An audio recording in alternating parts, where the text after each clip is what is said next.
So,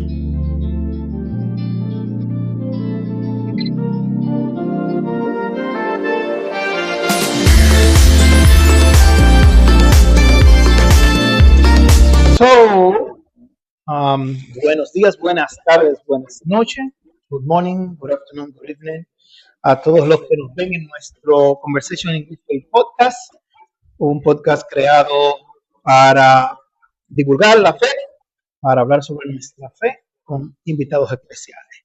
El día de hoy no es menos de eso, ya que tenemos un invitado sumamente especial aquí en nuestra cabina. Hello, Vanessa. Hello, hello. Okay, it's Vanessa, your co-host here. Having some technical difficulties, but that's nothing out of the ordinary. Here to introduce to you our special guest, just kidding, our lovely, lovely pastor, Father Martin Curtin. Hello, Father Martin. How you doing? I'm doing all right. God love us. So, esta es la idea de este podcast, Father. So, nosotros nos sentamos a conversar. Ahí. Sabemos que usted es el párroco de la iglesia de San Malaquía y todo el mundo sabe que usted es el párroco de esta iglesia. Más bien, no conocen un poco la historia de Father Martin, de dónde viene, a dónde va, cuándo llegó, cuándo se fue, cuándo volvió, que lo llevó a recibir el llamado de Dios para servir como padre. Y eso es lo que queremos hablar en la tarde de hoy. La conversación es completamente en Spanglish. Yeah. Perfect. I ask the questions, Vanessa asks the questions, you respond in English, Spanish, I'll feel more comfortable. Y nada, aquí vamos a hablar felizmente al ataque, sin presión alguna, no porque es el jefe. Se le limitamos las preguntas. So, y así queremos empezar. Father Martin, poco de la infancia. Okay. Yo soy hijo de profesores. I'm a child of professors. My father, Irish Catholic from Bay Ridge, Brooklyn. My mother, Swedish and German Lutheran from Wausau, Wisconsin. Ellos se encontraron estudiando por su doctorado en la Universidad de Wisconsin. Y allí se casaron, mi hermana se unió y yo también. So I was born at the University of Wisconsin on a campus after my parents were studying for the doctoral degrees there. My father in American literature, my mother in history. We joke in our family that neither I nor my sister were planned. My sister slowed down my mother's studies, and I killed porque mi mamá estaba en el camino, el doctorado, y una hija frenó y yo le acabó todo porque ahí era el tiempo de empezar de escribir su doctorado y yo no dormía, siempre levantado. I didn't sleep as a kid, so as my mother said, until I learned how to talk, and then I thought I could rest. So I was born in Wisconsin. We moved to the University of Illinois in Champaign, Illinois, ahí en el estado de Illinois, a la universidad allá. 4 years growing up there. My father's an active Catholic, a leader in the church. Organized study groups when the Vatican Council came out, had people studying the documents because he was a professor, so he studied. My mother would go to Lutheran church. My father, my sister, and I would go to Catholic, and then we'd talk about it at brunch. Because the same scripture at both. Las lecturas son igualitos los domingos, los luteranos y los católicos. Y mis padres siempre enseñando, pero en la forma de Socrates, the Socratic method, which is, what did you hear? And my sister's 2 years older and was an adult from the time she was 2. And she always had something to say. And I paid attention just so my sister wouldn't get all the attention. So I pay attention at church for no noble reason, just so that my parents would pay attention to me too. Entonces, la fe mía, yo era fuerte por mi papá, era muy activo. Pero las cosas de devociones, we were in a house in the rosary, God love us. We weren't about devotions, but breaking open the scripture, understanding theology, we had that. Mi vida también ha sido una vida de vagabundo. De Wisconsin a Illinois, 4 años en Illinois, y después nos fuimos por un año a Francia. Oh, Al sur de Francia. Mi papá tenía la oportunidad de tener un año de sabático. My father took a sabbatical year in the south of France, finishing up a book. And he spent the whole academic year.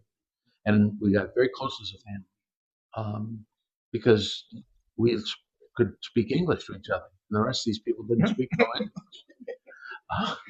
But it was a delight to see things. I went to a French public school, kindergarten while I was there, and it was terrible. We didn't know because we were out of our culture. But she was a sick person, my teacher. She was violent with the children and embarrassed them. Took a kid in front of class and poured a whole aquarium of water over his head. And I didn't know enough French to figure out what the heck he did and why it happened. He still doesn't know what happened. And I was like, I don't want that to happen to me. I don't know. And I had my antenna way up for that whole year. It's like I was looking for ghosts around corners. Yo estaba muy ahí listo para ver todos los signos sociales. Y eso me afectó mi persona. Yo tengo simpatía con la gente que está fuera de su cultura, conociendo lo que es. Pero también me afectó que me gusta saber qué son las reglas del juego antes de moverme. I keep my cards close.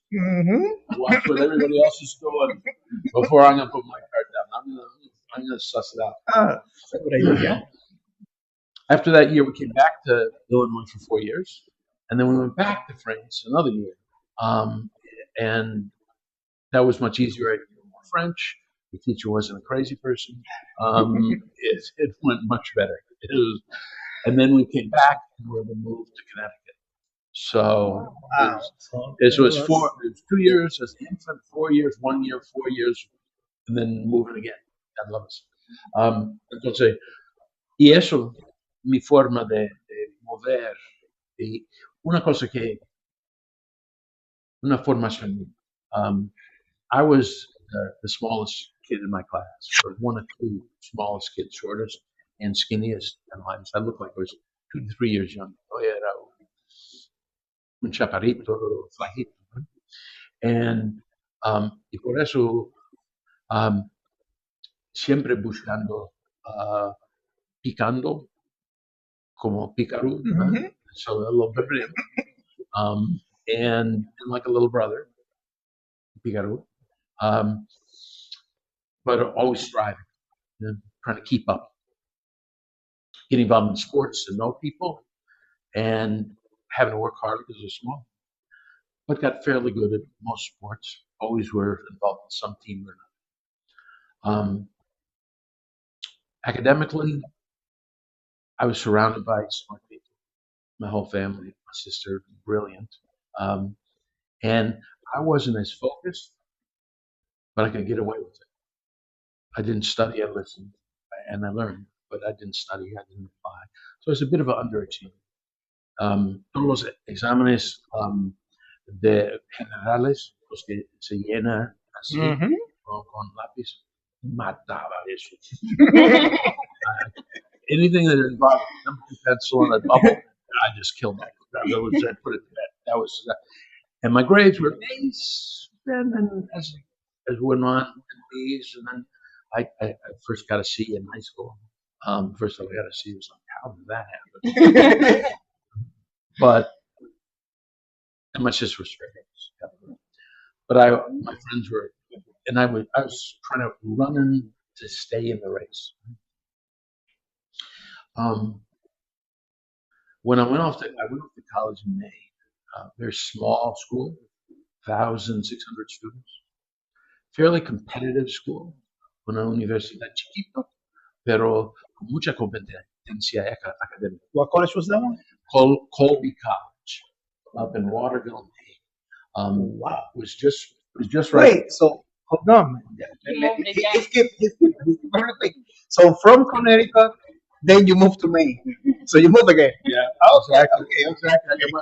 Oh, I love you. okay. La vida del vagabundo. Yeah. Which, in God's plan, this life is kind of like that too. Moving around. Oh, there's a fryer? Oh, yes. Yeah. So, You gotta buckle down for it. well,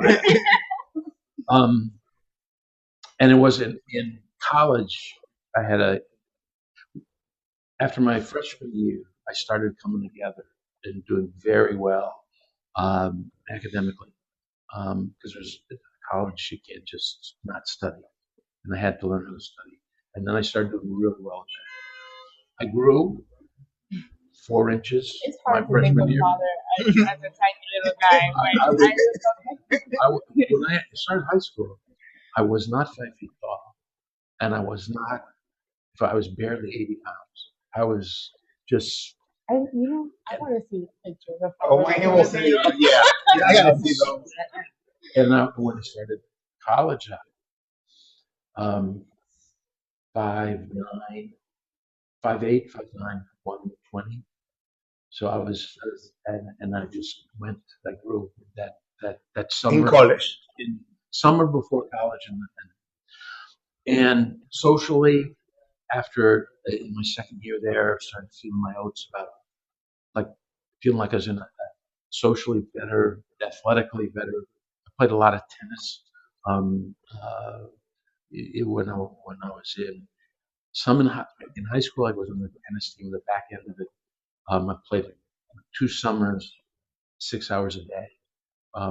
After high school, after my freshman year of college, I played with became a teaching pro, and I started growing into being able to play better and better. And so I thought my junior year that I'd figured it all out. Figured it all out. Ya sabía de todo y el mundo estaba ahí, mimito, right there in my hand.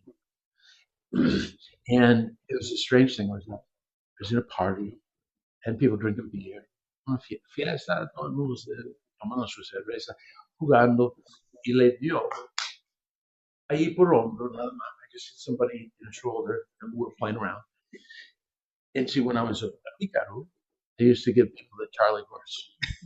And then I figured out after a while in high school that that's only funny for one person. Nobody else thinks this is funny. Nobody else thinks this is funny. And I said, I didn't do it before. That's stupid. So I'm into this party. It's got his shoulder. And it's like, nobody, he didn't care. He's drunk enough. He was numb. People no le importaba ni gota. But it meant something to me because if I had figured everything out and I had a way of doing everything, and everything was lined up according to my strength and my control, and I could go backwards on one thing, I could go backwards on everything. And I couldn't trust me. And I was the one I was counting on. Now I was going to church, but I didn't have a real prayer life. It wasn't personal. Yo asistía a iglesia, a misa, pero no tenía una vida de oración personal. Y ese momento fue una crisis de decir, yo no, ¿cómo que uno sigue en la vida cuando uno no puede tener confianza en sí mismo y no hay otra cosa más que la voluntad de uno, ¿no? Y pasé la noche inquieto en eso y a la otra mañana caminando por el bosque pensando en eso, thinking that, God forgives, right? And I'm saying to myself, yeah, that's something you say, but this is real. And without me trying, in my mind's eye, Jesus on the cross appeared. Then I saw him, and he said, "Look at me." and tell me if I forgive Mm. you. And That's de what ver el Cristo no arreglando eso, imaginando, sino llegando por su propia cuenta y diciendo, mírame, dime si yo te perdono. Pero más que todo eso es ay, que Dios no llega que uno, en lo cual uno tiene fe. Dios es actual, de que God's real, and He can be trusted because He's real, and He can be trusted, and then I don't have to trust me no more. Then I can Sure. screw up as much as I screw up. It doesn't matter So, because He's real, and He can be trusted, and the whole world looked different. It didn't look like something for me to construct or grab.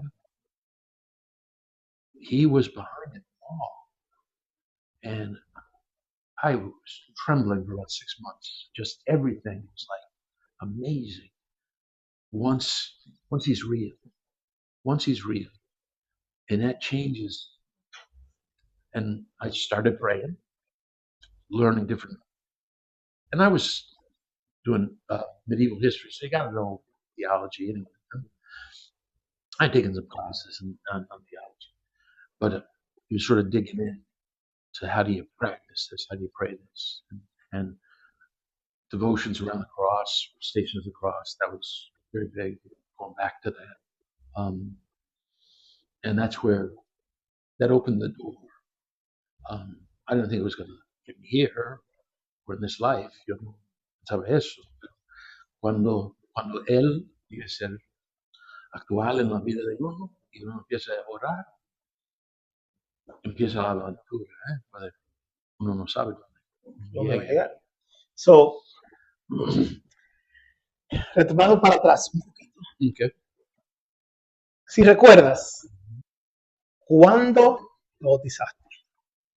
A tener apenas 2, 3 semanas. De nacido. Wow. La primera comunión, A 7 años de edad. En una misa en una misa en la y la Wow. confirmación, a séptimo grado, a tener como 12 años de edad. ah, So you're the only Satanist in the States. Yeah. None of them are We came, overseas. we They came back just we for you to came be back for baptized first and go communion for the first time in France, and then we moved to Connecticut my second year back in Connecticut. I was confirmed. so, y entonces, ok, después de ahí, vas al bachillerato, vas al colegio. En el colegio es donde comienzan a venir esos cambios internos. ¿Cuándo fue ya a partir de esos cambios internos que Father Martin dijo, this is where I'm going? Okay. El camino no es rectito. ¿No? It's not a straight line. I started praying and so forth. And I had an extraordinary experience a handful of months afterwards where a young lady that we had a certain level of interest in each other, and what was shocking to me was that she sought me. And I don't know if women appreciate this. Because we always feel like we have to chase people. And our job is to Yes, it's to chase. Yep. yeah, and to find out that like they actually like us is extraordinary. Like not because we convinced them or tricked them into this, they like us, and it was and it was wonderful.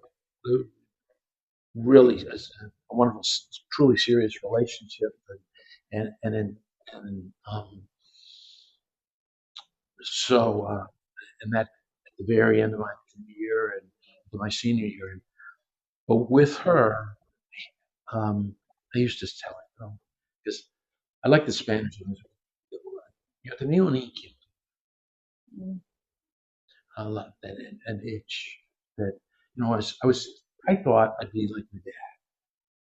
I'd be a professor, history like my mother, a history like my dad, good father, good good husband. My dad was a great husband, and a good Catholic, and really serious about it. And that's what I thought this was all about. But underneath was this thing like God's done something amazing in my life. I don't want to just to say it. I want my life to be it. That say Mm. God is real, He can be trusted. That I want that. And I used to tell him, okay, if I wasn't going to marry you, um, I'd become a priest. Or, the Hindus have this model of first third of your life dedicated to your family, second third of your life dedicated to what you give society. And then if you get that far, you can be a wandering monk the rest of your life. And I said, that's kind of interesting to get all these things. And she said, well, it's very sweet. and and I was sitting with him. And summer after I graduated, um, and we were getting a place where I was thinking like I'm going off to grad school and what's the next step on this? And the relationship I think was really good for her because she's moving out to some trouble. But for me, it had opened me up to be generous and giving of myself. Um, and I remember I was writing back and forth. We were two different summer jobs. I said, I want to learn how to love you better, God better, myself better. As you're rolling back, says, if you have that in the wrong order. Mm. And at that time, I was reading St. Thomas or Thomas Kempis, Imitations of Christ, La Imitación de Cristo, que eso fuerte, fuerte. He that takes no prisoners. He says, it's got to be about God. That's it. And that's it. And I'm reading this. Is there anything you love more than God? Mm. Mm. And I prayed. I said, God, I ain't giving her up. You can Mm. take her. But I don't have the heart to do the. I go off to confession first time within a bunch of months. Go to confession. The priest says, I have anything. Sounds like you were doing some intense thing. Who are you talking to about this? Yeah, my girlfriend and I were talking about this. And he says, well, that's really good. And I felt like I was Abraham. And I'd taken Isaac up and I'd taken the knife out to kill him. And then it's all, that's all right. There's a lamb over there. Like, I did the brave thing. I took it up the mountain. And God love us. A month and a half later, she said, she said, you're being intense about trying to make his. And I'm thinking, I'm more at peace with myself. I want to sit in this and not be jumping into. And I was like, but before I went off to graduate school, I said, you've been talking a lot of nonsense about a formal life. So maybe you should start looking at it. And the Franciscans drew me because Francis's idea of poverty, the idea that, well, you can have nothing of your own because God can be trusted. And it's like, yeah, yes, yeah. And I went off to graduate school, thinking I'd do 2 years of a master's degree in Minnesota and then look for a new place to do my doctorate based on what I learned. And I'll take my time sorting it. And I'm in Minnesota. I'm spending more time looking at scripture than my studies. And, and find out they didn't like the idea that we did a master's at their place and then going elsewhere for the doctorate. Oh. And there's a style of doing not a master's thesis, but a portfolio that I had asked for when I applied. And they said, nobody has ever done that at the University of Minnesota History Department and the head of it. And I said, you know what? I maybe look at vocation of priesthood. And my advisor went, she didn't realize that card was in the deck. Yeah, that I was there.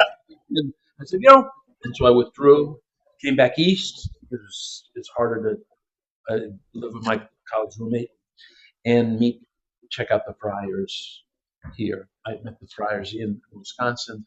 They seemed really real people, um, uh, and and that attracted me. I could see myself with them, um, and and I checked it out. Now, my first two contacts with Capuchins in this province um, were complicated.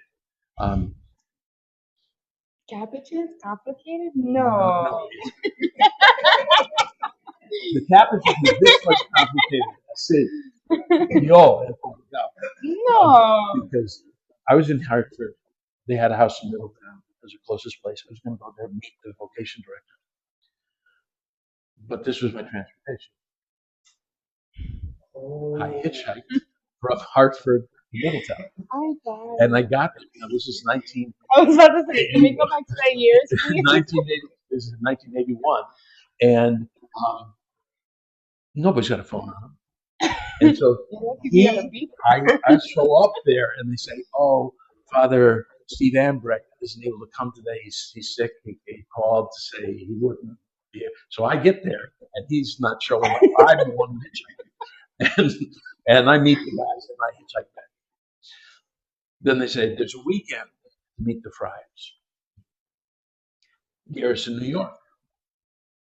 Get on my thumb, hitchhike from Hartford, and some goofy guy drops me off at a place, and a young man comes to me. He's well, I don't know him. He says, "You can't hitch there. You get in trouble because it's right by an interchange." I said, "Oh, thanks a lot." Because I know I can't be there. I'm on probation. I got this knife in my boots. I said, "Thank you very much." The next guy gives me a ride. A fellow who's got a pickup truck, Asian guy in a pickup truck who's got rifles. I said, "What are those rifles?" He says, "Yeah, it's for shooting hitchhikers." Fine. Well, we get off the main 84, and I've got directions going through back country roads to the house. I hitchhike with the guy. Guy picks me up. It's March, so the sun's going down, and I said, I said, "Where?" I'm going to Garrison. I'll drive you all the way there. What do you do? She said, "I'm a traveling salesman." Oh, that must be hard on the road. You're only missing your family. Nah, it's all like meet interesting people. And this arm goes across the back of the thing. And he pulls it down and puts it next to my leg. He goes, "Do you want to go to supper?" I said, "Absolutely not." And he drops me off at one of the two houses the Friars have in Garrison. And I go there, and they say, "Oh, this is the wrong house. You got to go next door." Well, it's 800 yards away. It's not next door. And they have no idea that I'm walking in the dark. And I go show up at the place, and I'm on edge. And they do the call of Samuel. And one guy's doing the narration. In those days, the revelations were very infrequent and so on and so forth. And Samuel was resting in the tent of the Lord. And the Lord spoke to him, called him Samuel, Samuel. And Samuel replied. And the guy doing it was from Long Island. And he had a thick eye, Long Island. "Here I am, Lord. What you called?" And I'm like, "What the heck? This is scripture." Does it make it sound more Jewish somehow? And I went through then, and I'm going up to bed, and these guys just want to be a bunch of guys who his whole life, and they're just goofy, and I was just not in a place. And I went to bed, and I woke up the next morning, and went down to prayers, and said, let's see what God does with this. And He does. It's funny because going back, you said, they seemed like real people. Mm-hmm. And I've worked with a lot of priests. Even as a kid, when I was also serving and just being in Catholic school, and it was one of the things that I loved the most about working with the Capuchins, and I've even said this a couple of times when we had a few of the Capuchins come over to do a documentary, and I was like, I love working with the cats because they show you that they're real people. You know, they have long stories. It, they're human, and they're not scared of showing their human side, and I think that it it opens up a lot of doors, not just for the people that you work with, right? Because we have a great staff here, and we have a great relationship because we're all human and we show that human side, humanity side. Um, but there's been a lot of priests that I've known, not that I've worked with directly or indirectly, that I'm just like, dude, like none of us are perfect but God. I think one of the, just to crow about us, we're brothers and we go home to each other. And yeah, you're a priest, but you got to wash the dishes too. Yeah. You know, we know you're just a person. Don't bring like you're special. We're brothers, so you know. And if you're the superior, you're not going to be superior all the time because you got to come back to the ranks, and nobody's up here forever. And I think it helps us not to take ourselves over serious. That Mhm. that we want to be brothers, and we're lesser brothers. We're supposed to be the little brother who um, who doesn't assumes that other people have something to lead with and stuff like that. We're not supposed to be the big brother to everybody. Um, and I think that's a beautiful part of our character. Um, we can sometimes be a little goofier than we need to be, but I think Because I you're human. because we're young. But I think I think that's one of the beauties of all because Absolutely. we keep each other in check. Que somos hermanos sin distinción y por eso en casa nadie se pone um, grande e importante porque en fin y al cabo todo el mundo somos hermanos. So, ¿cuántos años de sacerdocio? Me, me ordené en 1990, 1990. eso 36. 6 años, ya, 2026, 36 años. ¿Cuántas iglesias en 36 años? Since you love to move. Since you love to travel a lot. Bueno, en varias parroquias, pero también yo también era un formador, entonces no en una parroquia, sino formando frailes, pero ayudando los fines de semana. Pero 11 años en Hispagua, Okay. en habla de ellos.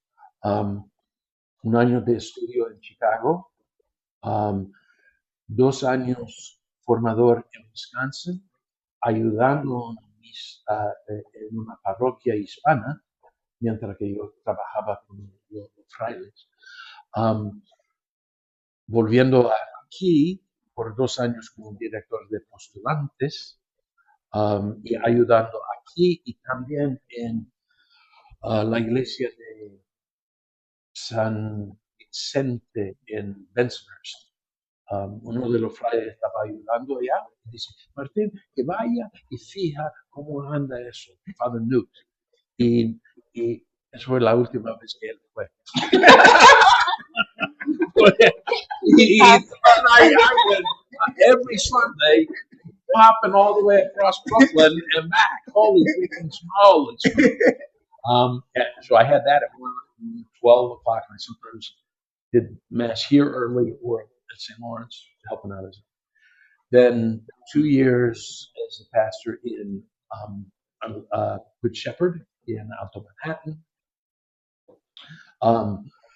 3 años en Massachusetts, ayudando en 2 parroquias mientras que yo era formador.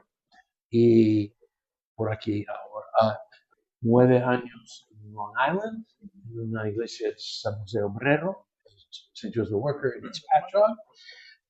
3 years in Middletown and St. Pius X, pastor there, and some of it was because my parents were in their 90s and the opportunity to be with them regularly. because my Absolutely. whole time as a friar, I had not been in the same state as my parents. Okay. So this was a great blessing and an honor to and helping pastoring, but able to go, a handful of times a week and really be with my folks, and that was awesome. Okay, how did your mom react to you being a priest? Yeah, that's a good point. Lutheran mom. I asked my sister one time when I was already a friar. I said, what did my parents wouldn't put their fear stuff, wouldn't try to change things, but they had their own reactions. And my sister said, he said, take his time. He's going to do what he's going to do. They keep his head up. He said, but Dad was really afraid. The summer when Jonathan became a teaching pro, and he went to visit him a couple of times, and he was saying, Martin's a bright guy, and you hate the idea of him making a living in short pants. I'm only concerned about you being a tennis coach. but never said anything to me. Never said anything to me one way or another. So, and there were times because I was a lot like my mom in terms of the way my mind worked, which is my mom always turns things sideways. I've got a little bit of that to me. And so there was some time when I'm deeper into this, and there's a sense of this is the one thing she doesn't share with me. This is not one thing that's become. But within a handful of years, it deepened her own stuff, and she would support my dad in going to things. She learned other spiritualities, and because she drank everything up. She's read more than anybody in her whole life. And we had a wonderful relationship. Because I knew I could get away with things. That's beautiful. That the support is No, beautiful. and it was funny because when one of the times, I don't know if it was vows or ordination, she's in the women's room during the banquet, and one lady said, "Boy, you ever wonder about the grandchildren you're not going to have?" My mother said, "I'm Lutheran. I know that screwed up way." Or people, when I got ordained in First Mass in Connecticut, they say, "You must be so proud of your son and him becoming a priest." And she'd say, "There's nothing to do with me." And he always did whatever he wanted. It had nothing to do with it. So I would always say, "You must be so proud." You must be so proud. And she said, "Oh, you." En estos 36 años de sacerdocio, ¿han pasado momentos difíciles que han intentado, ¿cómo pondríamos la palabra? Que han de alguna manera tentado tu fe? Yo no sé fe. Cuando yo me fui a ser el primer pastor capuchino en Alto Manhattan, de Shepherd, yo pensaba que yo estaba los frailes confiando mucho en mí. Yo era un consejerador de la provincia, director de varias cosas. Y yo dije, yo voy a entrar en esto. Y yo he visto otro cambio en la iglesia en Connecticut. Cuando cambiaron de orden, fue yo voy a ser más listo en esto. Y hay una misa que le daba nada más de octubre a mayo, 40 personas a lo máximo, pero tenían propia vestidura, propio cálices, propio todo, en un sitio aparte. Y misa a las 10, digamos, a las 10 o 10 y media, 10, de 200 personas. Misa a las 12 con 300 personas. Y a 10 y media, en este otro sitio, por 40 personas. Y le dice, talentoso, buena gente, pero sí, por favor, eso. Y revolú, revolú. Y yo trataba de no discernir, pero se puso contacto con la prensa de poner que los capuchinos son feos, de hacer eso, acabando con esa misa. Y primer misa en octubre del grupo al segundo año, yo con el Free Press for Upper Manhattan, an inward newspaper. There I am, holding the gospel book. Capuchins and the full class on the front page. And my brothers saying, oh, forget us? No, forget you, but maybe even harsher. Huh? Oh, really? And then you find out, no, no, it's all misquoted. Then you find out they've been talking a couple different times with the reporters and trying to get feisty in a bunch of different ways. And I couldn't, I was trying to figure out the angle to convince these folks. And I was going to make my decision come the end, come Advent. And I made the decision to say no, but I couldn't let it go. I couldn't let it go. There was 12 to 15 people who had a real problem with it, who were really agitated, and I couldn't let it go. I couldn't let it go, and I in fact stepped back from that. Somebody else took my place, and I had to take a step back because I I, I couldn't let it go, but what's powerful when you get that place, it's like going back, well, in the conversion, which is, you start building, and it's easy as you get better at stuff to think that you got a special sauce, and that every now and then you have to get down to the place where it's like, blessed are the poor in spirits, huh? Yeah. and that was a very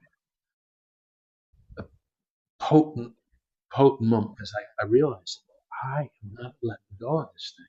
And they said, Soglin, there's, thinking that people are going to do a protest outside of Christmas masses on the sidewalk or something like that, or trying to do something outside the place they use them. And I said, I would go out and try to talk to them. And the other guys were saying, you call the cops. and I had to say, my head, and that I couldn't say, en tus manos. En tus manos. And I had to step back in order to redig that. And I've had a series of those. When I went to learn Spanish in Bolivia, it was a wonderful experience of getting small. Because you lose your language, you lose la capacidad de comunicar, de tener poder, competencia social, que se pierde. Es duro. Pero en ese momento de gracia. It's where grace enters more in a more real way. It's not, you're not trying to be humble. You're humble. So we have many questions. So we have to do a part two. Definitely, we gotta do a part two. Okay. I want you. I gotta make something up. I want you to admit to the people in this podcast that definitely we're gonna have a part two because in our part two we're gonna talk about now you being here in Samaraki. What that means to you? What is the Jordan Cyprus community that means to you? You said you had envelopes. Yeah, we can. So, but definitely, this is a conversation that I know it would be way a lot of information that people wanted to hear, me included, and definitely, I believe so that the people deserve a part to a conversation with Father Mare, Yeah. and we got to leave to the people like that. That in our next episode, we will have part two, a conversation with faith with our special guest, Father Mare. You know, stop saying special. Not special that way, but you understand. So, family, like always I said, please subscribe to our podcast. Please follow us. Wait until our next conversation because we have more questions to do for the Martin. And please, if you have any questions, contact us through the comments. Leave your little comments in there.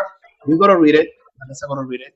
I gotta read Oh, it, can and you then we'll find out how to respond to you. Yeah, you- Or any comments, any questions that you have for Father Martin, please send it to the comments. We'll ask those questions in our next conversation. Good idea. So, conversation in good faith with Father Martin part 2. Have a good night.